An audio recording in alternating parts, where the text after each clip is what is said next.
Excellent, Jasmine. Thanks for taking the time to do this. Yeah, Um, I'm excited to be here. yeah. So, as I was talking about just a few minutes ago, there's all this, knowledge out there. There's all these amazing things that can be done, and I'm always amazed at the time from things being possible to when they're actually adopted mainstream. And in things like social media marketing, LinkedIn, whatever you're using, Hmm. there's so much, it's overwhelming in some ways, what can be done with it and how to get started. And even if you started, how to move it to the next level. So hopefully you can share some more information with us about that in this process. What was your route to getting involved in this space? What was what? I'm sorry, I didn't hear you. What was your route to getting involved in this space? How did you become involved in the first place? Oh, so it's so funny. I've been in the space for so long, and it actually came up in a conversation with a client last night. I'm again building another social network for a client. And he said to me, I remember 20 years ago when you had that social network. He said, was that before MySpace? I was like, I think it was. So I literally have been in the game for 20 years. I have started actually, you and I pre-show were talking a little bit about tech. So I'm an ex-IBMer, just so you know. Right. And I started with IBM. Around the time of 9/11, actually, I had previously had an idea for an online community because to get myself through grad school, I actually sold websites. This was like so in the beginning of the internet. And anyway, so I had this idea for a social network. And then when 9/11 happened, we had layoffs at IBM. So I took my retirement, my I don't even know what you call it, my savings at that point. I started a social network at that point in sports and entertainment. We could talk about that. Yeah. So I've been in social networking for a very, very long time. Um, I'm a brand creative type of person, and I see, digital marketing as a tool to execute and build businesses. So, I'm a pioneer, I guess you would say, and I've been in it for a long time. I've seen it change so much. And being blunt, what's your preferred channel for your social media? So another good question. So just I'll give you a quick. So I have a company, and the company has multiple brands underneath it. So for my consulting work, which includes like my keynote speaking, my training, my consulting work, that really my focus there is LinkedIn. I've written a few books on LinkedIn, primarily how individuals and companies can utilize LinkedIn in a human way to build relationships and drive social selling. So I do spend a lot of time there. But some of my other brands, like the little warrior woman you see behind you, I have a podcast, an event series, and a conference, and that's all supporting women in business. And so we do a lot on Facebook, because we're doing live events all the time. So, as a social media strategist and advisor, really, it really depends on what your goals are and what your brand is all about. So I always start with the brand, but if you ask me personally, the Jasmine Sandler brand, most people know me on LinkedIn, is kind of number one. Right, perfect. So, I guess that's the starting point for anyone, is to pick the right channel, or the right social media channel for themselves. And is it as simple as, are No. you business or consumer? No, it's a loaded question. Because I wish it was just so simple. Social media actually is something that has become a real business, a real Yeah. job, as opposed to what it used to be looked at when I started out in it. So, you first have to really understand what your business goals are, and then understand who your audience is. And then you have to have a plan that suits that, at all touch points of the buying cycle. So you have to know what type of people you're going to influence and reach in each different channel, and also have someone, whether it's yourself or you're working with a consultant or an agency, optimizing, measuring that all the time. Yeah. I mean, you have to be social media is it's become just as important as other marketing activities these days.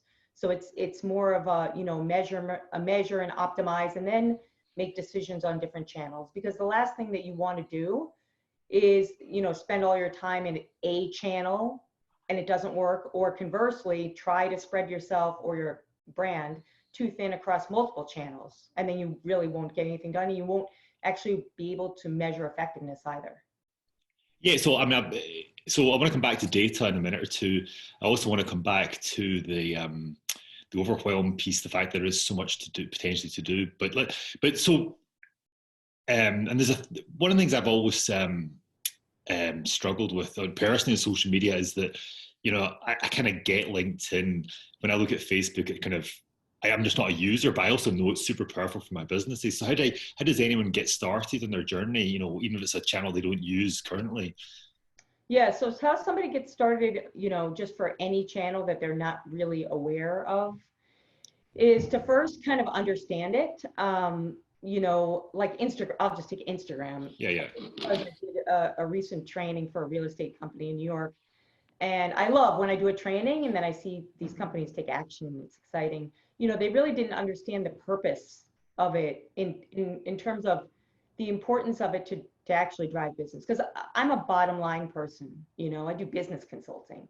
So, in the training that I did for them and what I generally recommend is if you're thinking about a channel, first get yourself comfortable with the functionalities, As I think I said to you pre-show, social selling is about just as much about having a business plan for your brand as it is understanding the tool, right?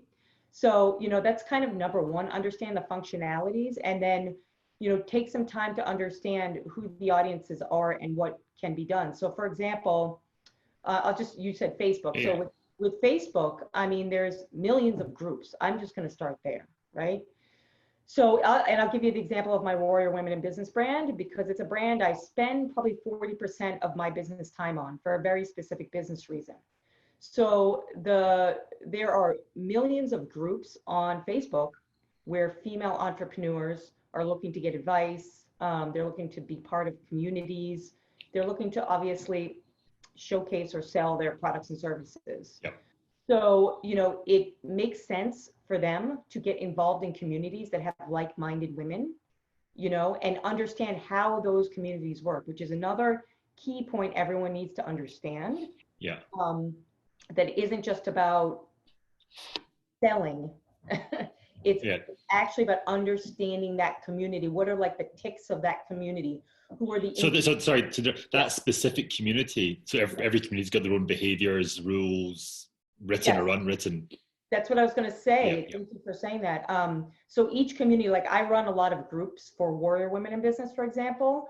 So each community, each group has its own rules, so it's important that when you join a community, a group, whether it's Meetup, LinkedIn, Facebook, whatever, that you understand what the rules are, what the activity level is, right? And is the audience that you want to reach? It doesn't need to be a direct sale audience. Most business comes in, and you probably know this as well because we've both been in business for a while, through our relationships and peer influence.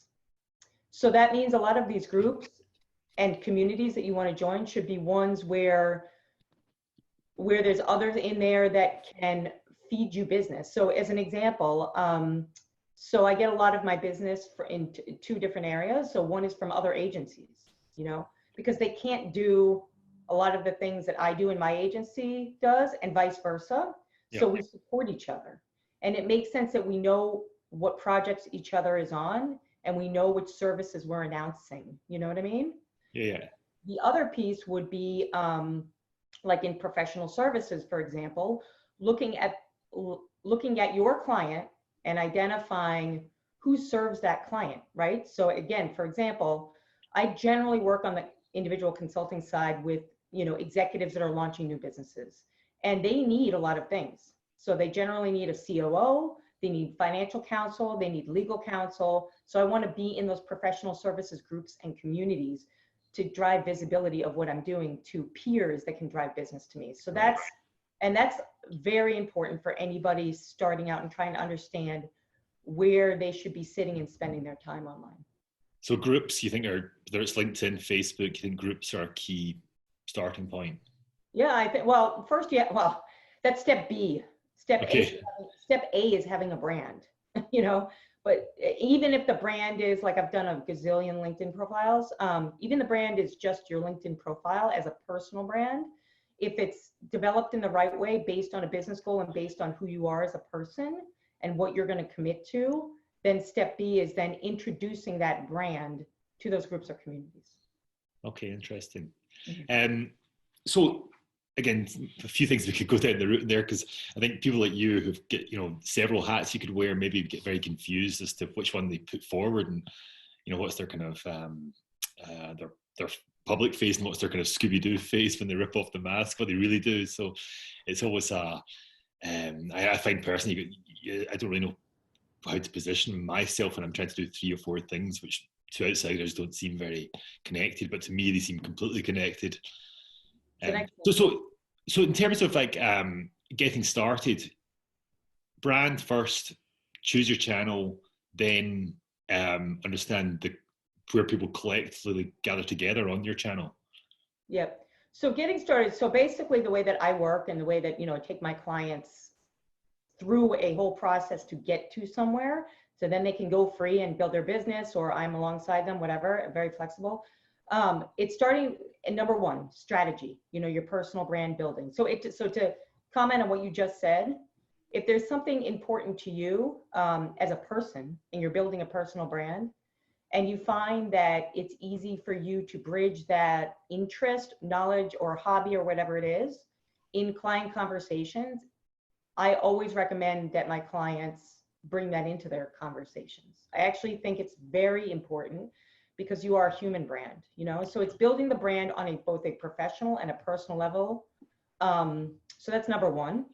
And that has everything to do with how you're going to communicate, who you're going to communicate with, what your style of communication is. I am a speaker. I like speaking, but I'm also a writer. So I have to figure out how much time I'm spending between speaking and writing. Some of my clients love writing. They could sit all day and write, and they're prolific writers and they're very good. Where other clients are just verbal and they only want to be out there. So you Yep. have to be true to yourself when it comes to building your brand. You really, really have to, because people will sniff a disconnect very easily when it comes to personal branding. So anyway, so once you build the brand, even if it's just, like I said, a start, to use your word, a LinkedIn profile, or maybe a Facebook branded page, an Instagram business profile, whatever it is, then it's about identifying where you're going to spend that time in that channel, right? And then it's having a content plan, which we haven't touched at all. So, the content, so I do a few things, right? So I produce content, and then I curate content, and then I share other content related to my events, right? And other events. So you have to have a content plan that suits what you do. And it's not really difficult to think about it, because I always have my clients start with, like, what is your expertise? What are you going to hang your hat on? And what lights you up as well, Yeah. That's really important.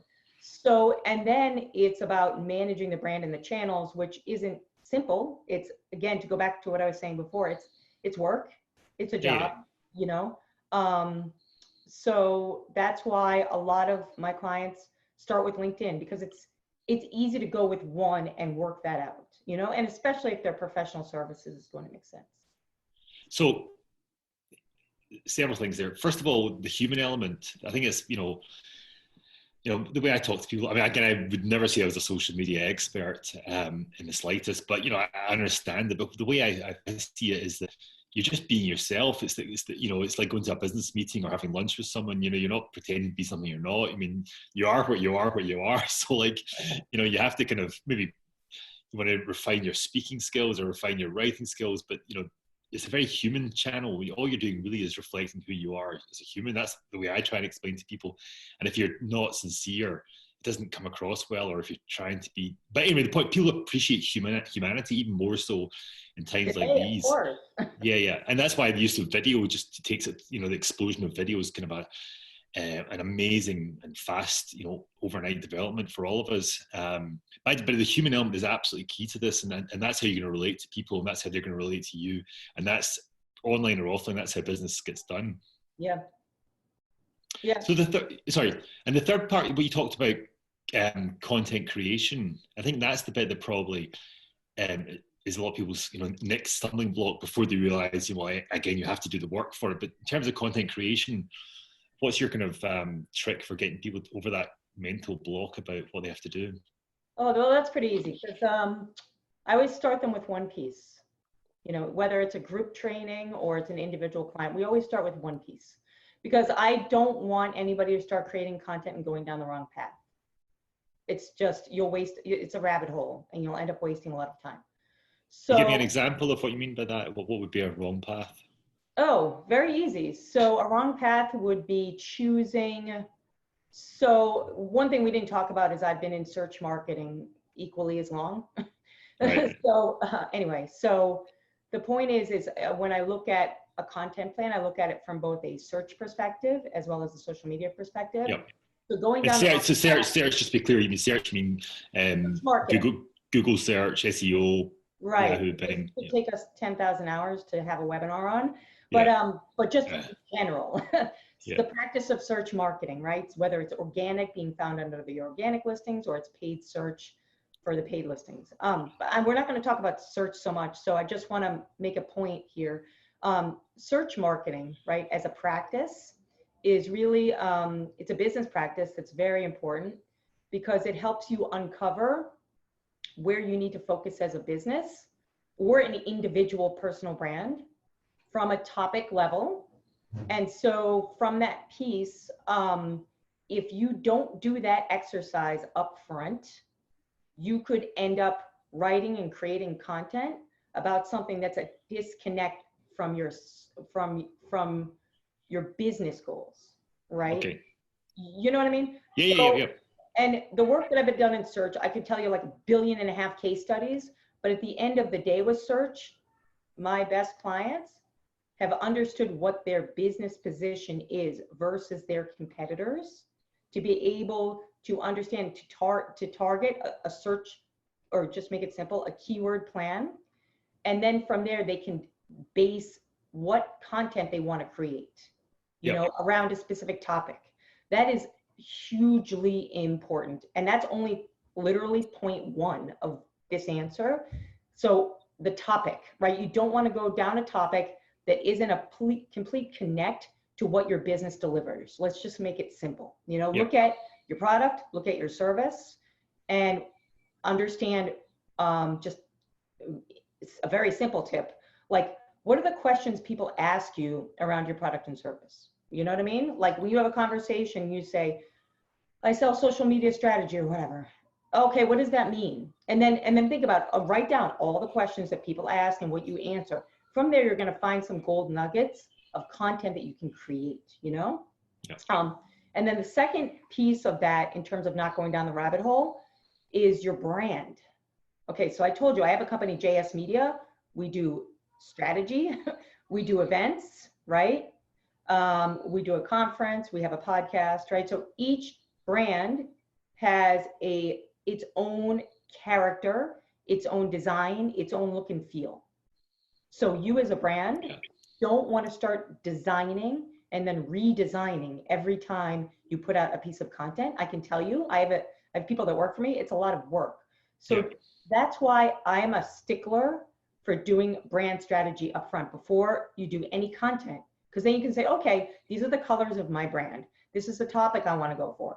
I want to create content where I'm speaking into a camera, or maybe I want to create content where I'm writing blog content every week, or maybe my content is just going to be about curating others' content and providing my opinions. You see what I mean? Yeah. So I mean, again, that's a huge topic we could go down as well. But then, how, in terms of the discipline to actually create that content on a regular basis? Again, that's the bit I personally have always, I kind of do it when I need to do it. I do it when I'm in the mood for it, but not in a kind of structured daily, weekly, whatever the right way is. So how do you get people into kind of the framework of creating regular content? Pretty simple. Like I said, I try to get them just to produce, like once they go through the work that I do, I'll get them just to, hey, can you commit to one piece of content a week? You know, and that doesn't mean something simple. It's usually, because I usually work with executives. So it's usually, okay, let's say a LinkedIn long form article done. Okay, 800 words, and it's going to be part of a series. And then out of that, we'll pull different pieces of content from just that one article and create videos out of it, create graphics out of it, or they can, you know, like these executives are working for huge companies, so they'll have resources. But if it's an individual, it's still kind of, okay, let's get one thing done. So they're not overwhelmed. And I find that people, in general, if they want to do something and they see it's going to drive the needle in their business, they'll do it. Right. Well, it's interesting because we've got a course we're just almost finished developing called, it's all about leakage and leverage. It's all about, well, the leakage part is the data you're missing out on capturing, which is going to be of value to, but also leverage. If you're doing, as you say, if you're doing your LinkedIn post, how do you take that one bit of content and leverage it like crazy so that you're not, you're basically taking advantage of doing something once and you're making sure you get the full value from it, whether it's every channel. So it's so important. Yeah. So I don't think people are aware that it's doable. It's the right thing to do. The logistics of doing it as well aren't impossible, but again, it does take time. It definitely takes time, and also it needs to be done right. I have clients that will just say, "Hey, can you write the taglines for us?" They know that it has to be done correctly, so it's important. Whether you even just have somebody proofread something, it just has to be done right. So then again, the last bit I wanted to focus, was two things I wanted to focus on. One was around, how do you actually manage the resources? So you've got the idea, you've created the content, either they use an agency like you or the internally, but how do you actually make sure you're getting everything done, you find someone to do the work, and you're happy with the outcomes? Yep. So like I said, that's why you need a content calendar. Right. It's like everybody these days should think, I've been saying this forever, think of yourself as a publisher, because you kind of are, Yeah. So a publisher has a content calendar. They have an editorial process, so that's one side of life in this work is to have that and, stick to a schedule. So, even for Warrior Women in Business, I keep bringing it up because I spend a lot of time, more of my time now creating content for Warrior Women in Business. It's just really important right now. So the brand, but anyway, is to have one newsletter a week. That's it, and I know when it's going to go out and I know what it's going to look like, which is really important. Yeah. And also I get feedback. I really want to know, do people love it? Do they hate it? What pieces in the newsletter do they like more than others? So I'm constantly analyzing content, So on the one hand, it's about having a schedule and deciding based on your resources or lack of resources, what can you do, right? I literally will spend 3 to 4 hours on one newsletter. People think I'm crazy. I'm like, no, I want it to be perfect, Yeah. Because I see it as it's a reflection of me, so that's super important. And then it's about, listen, all the social networks, every tool that's out there has analytics these days. That's so the easy part of life is to be able to, you put content out, you're going to be, if you know how to check the analytics from, running Facebook Live, which we do every week, to a newsletter, no matter what system you're on, inbound marketing, everything has analytics. Yeah. So make it a practice to look at your analytics, because that's how you'll be able to make better business. Such as, a simple example would be the difference between organic and paid posts. Yeah. You know what I mean? So Facebook, believe me, they want to keep making billions of dollars. So they're going to keep saying to you, you should sponsor this post. You should, but should you sponsor that post? I'm always telling my clients, no, let's look at what our business plan is. Your content plan should suit your business plan. So if your business plan, for example, like my clients, I get them paid speaking engagement. So if they want to get out there and be paid for a speaking engagement, and our content plan says, well, that means you need to be on a podcast, you need to be on a webinar, you need to be writing about your subject of expertise in month A. And then some little shiny object comes along and says to them, oh, you should write about this content. No, you need to stop yourself and not do that. So that's, I actually think I actually know personally, it's equally as important to not produce content that's going to distract from your content plan. Right. Strangely enough, it's actually really important. Yeah. And I also, the comment about we're all publishers nowadays, I think people don't recognize that we are publishers. That's the most, we've got an audience potentially out there, but it is the publishing mindset. It's your personal newspaper, whatever it is, your channel. Yeah. So analytics we could talk for completely hours. I think, the awareness piece, just be aware that there is so many analytics out there, to pick the key ones to focus on. Um, yeah, and again, I think this is just, it's worthy of another whole conversation around analytics at some stage. But so the other thing I see most is this kind of massive disconnect between, someone like you putting your own brand out there, you're the face of your organization. But then when you get to, the likes of, or something like IBM, I guess, you're something faced with this, obviously an organization full of real people, but the corporate face stops the individual's personalities from shining through, and the real strong stories just from bubbling up. So I find that big organizations not able to kind of let go, and they spend months, analyzing what marketing's put out, when actually there's some great human stories out there within their teams or their clients that they could be publishing every minute of the day. Yeah. But that kind of corporate kind of structure prevents kind of a very human element from getting out. So how do you help organizations get across that?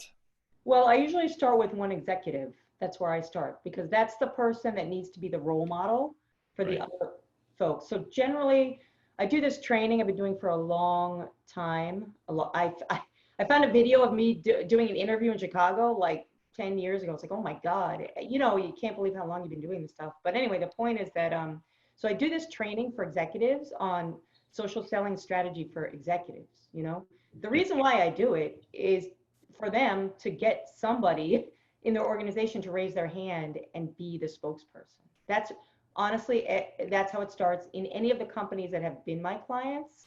That's where it starts. And they basically are a guinea pig, and it's working with them. A lot of them go off. It's pretty cool to see what they do, because some of them will go off and end up like running a whole podcast series under their name, supporting their company. Yeah. Some of them will be, I've seen like with my Roche Diagnostics client, I've worked a lot with their executives. And so, it started with working with one executive, and then he saw the work, and he saw the influence that his social brand was having internally, which was really cool for me and for him. And then from that, other executives started to say, hey, you know what can we do? And so that's kind of number one, because there's definitely a resistance, because obviously they have stricter guidelines. That's why many times I've done work where it's, to me, it's like simple, so like talking to the HR people, because it generally starts with them. They're writing the guidelines, they're working with the executives, and there's this, it's not so simple as just knocking on an executive team's door. It's like, it's a big organizational decision. Yeah. And there's a lot of there is a lot of buy-in that needs to happen internally. So I've had companies call me that I can think of one company right now that I've been talking to for 5 years, and they still haven't pulled the trigger. It's okay. I mean, it's up to them. Yeah. But they have 14 CEOs. They're a multinational company in the beauty and health space. And anyways, they just can't get anybody on. They can't get the teams on board. So it generally takes that. And then like the last engagement I can think of was with a global fintech client that I had, where what happened was they had, which is generally the case, where they said, okay, we're going to do a week in New York. They're a global company.